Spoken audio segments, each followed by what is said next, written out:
my už tady máme dalšího soutěžícího v dnešní soutěži o poháry. Takže klasika. Začneme jako vždycky. Představíš sebe, no a pak představíš vozidlo. Tak ahoj, já jsem Oskar, většinou mě zná, samozřejmě, jsem moc neznámý.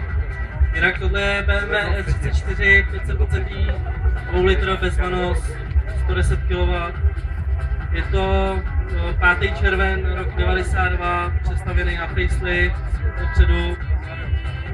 Motor je zdechlej 2 litr. Co to znamená zdechlej 2 litr, prosím tě? U BMW 2 litr 6válec je mrtvý spodák. Jo, takhle. Samozřejmě přes zimu. Já už jsem se bála, že ti to tady zdechne, nebo ono je dneska to vypadá, kdyby to tady bylo pravidlem, prostě dneska ty auto tady nějak nejezdí, takže proto se radši ptám. Bychom tě tak pak taky nemuseli tlačit třeba, nebo já nevím. Na to, že to má skoro 500 000 na benzína a je to, tak to ještě slušně taká. Samozřejmě 150 koní v tomhletom, když to má 1,5 tuny, není moc. Jinak, co se týče výbavy, spíš bych asi začal to, co to nemá. Nemá to strop, nemá to zadní tapce. A důvod?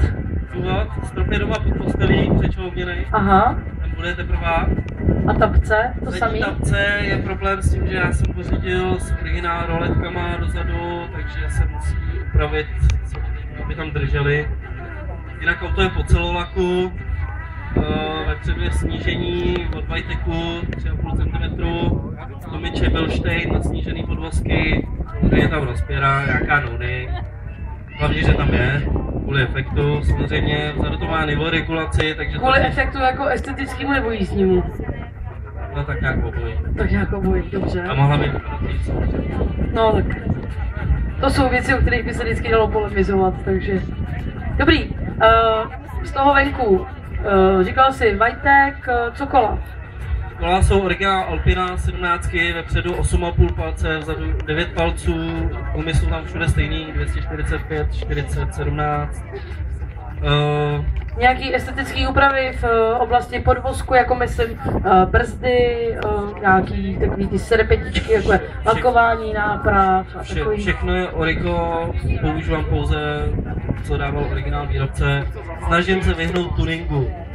Takže ty si vlastně nám tady jakoby přijel představit vlastně jakoby oproti všem tady těm tuňákům jakoby originál bávku. Dalo by se to tak říct. Jediný, co bude tuning, je přestavba do Alpiny, co se týče vzhledu.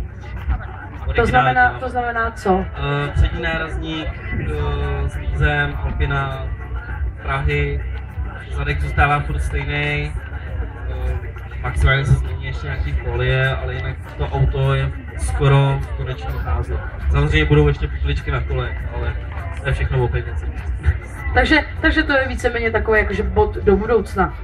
Ty si ten interiér přeběh tak už rychle, řekl si mi, co tam nemáš, tak mi řekni třeba, co tam máš, jako, co bys si chtěl vyzdvihnout v tom interiéru, třeba jestli je ten interiér něčím zvláštní, nebo jestli je prostě takhle jako normálně sériový.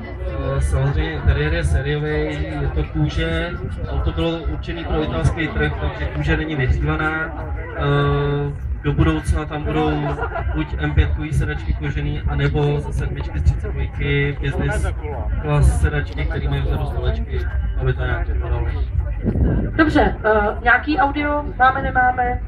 Je tam nějaký US blaster, ale asi bych to moc nezmiňoval. Takže je to jen tak prostě, jako aby ti to podkreslilo prostě decentně tu tvoji jízdu, když si užíváš na silnici. Přesně tak, aby ta značka vzadu pořádně vibrovala.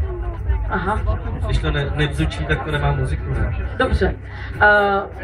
Ještě k tomu motoru teda, jakoby na takovou poslední fázi exteriér interiér. Motor.